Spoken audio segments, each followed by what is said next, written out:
పేదవాడి పక్షాన నిలబడతాం, ప్రజా గొంతుకై నినదిస్తాం. వాయిస్ ఆఫ్ వాయిస్లెస్, తెలుగువారి మనస్సాక్షి సాక్షి టీవీ. సాక్షి టీవీ ప్రసారాల కోసం మీ స్థానిక కేబుల్ ఆపరేటర్ను వెంటనే సంప్రదించండి.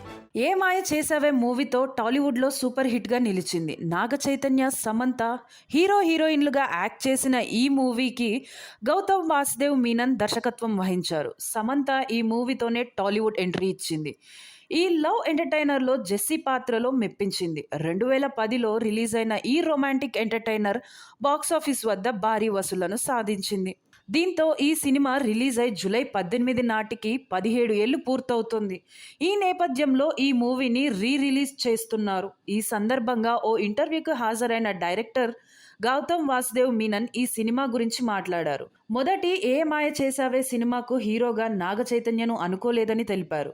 సూపర్ స్టార్ మహేష్ బాబుతోనే తీద్దామని ఈ కథను రాసుకున్నట్లు వెల్లడించారు. క్లైమాక్స్లో చిరంజీవి గెస్ట్ రోల్గా పెట్టాలని కథ రాసుకున్నట్టు గౌతమ్ వాసుదేవ్ మీనన్ తెలిపారు.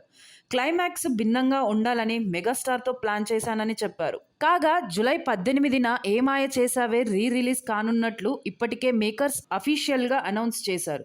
ఈ సినిమా ఏకకాలంలో తమిళంలో కూడా రిలీజ్ అయింది. అక్కడ వినయ్ తాండి వరువాయ పేరుతో తెరకెక్కిన ఈ మూవీలో శింబు, త్రిష హీరోయిన్లుగా చేశారు. కానీ ఈ సినిమా హిందీలో ఏక్తా దివానా పేరుతో రీమేక్ అయింది. అక్కడ మాత్రం ఫ్లాప్ అయింది.